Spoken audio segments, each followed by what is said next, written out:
Highway 1 on my way down some fever trip. Eating on an Abe's barbecue outside Clarksdale. Lit Delta. I play one like this, but it's the real thing. Oh, yeah. I brought it. How old is it? It's a 68. Yeah. Well, this wanted to be a 68.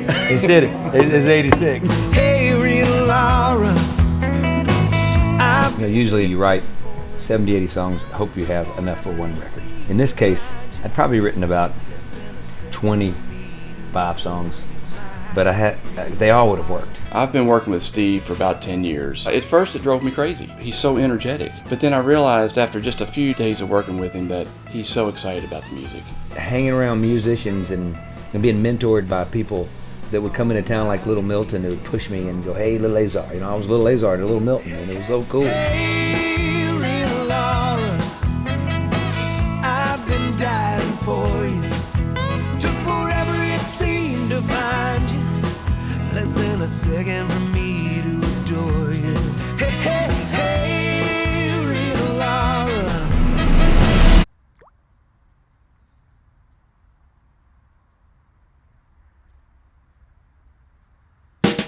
Tap water in Mississippi is interesting because in every city it's like a different color for starters. There is something definitely weird about it. Colorization, a little bit of a smell. It's brown. It's good for you.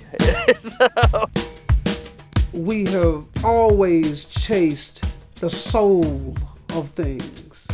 Even just a basic legend like a Robert Johnson selling his soul to become more soul. And maybe might be something in the water. We don't know. I'm in a hurry, one hell of a hurry. I worked a lot for my mom. Eventually she decided to venture out to Indianola where she acquired Club Ebony. If you played the blues, you gonna come to the Ebony Club. You gonna go to the juke joint. Sun is drowning, moon is pounding. The thought of it really felt important that the record come back to tie in with Mississippi. And going to Nashville wasn't going to do that. Why would you go to do something at a place that don't have the history? Club Ebony is the place. We're a very unique breed of people. If that's the way I'm gonna showcase myself musically, it's got to come out as genuine as possible. I called Steve up and I said, what do you think of the idea of Steve Azar and the King's Men? He said, what are you talking about? I said, BB's band. BB's so important to the changing, I think, how people view the Delta both inside and out. Mr. King used to always say, if it's real, it'll be around. Right. People would ask him about rap and rock and roll, country, what have you, R&B. And his answer was always that, if it's real, it'll be here. It'll be around. It's quite the experience. It's sort of like having a bunch of master cooks in the kitchen. It was the same reason I went out and played with Elvis, a little more excitement. He kept begging me to go out, and I did, and I had a good time. Mississippi has always meant a lot to me because I knew that I wouldn't be doing it if it wasn't for where I grew up in this region in the Delta. And there's just no way. There's no way. I would have never known how. On a dirt road, scorn tires on this dark road.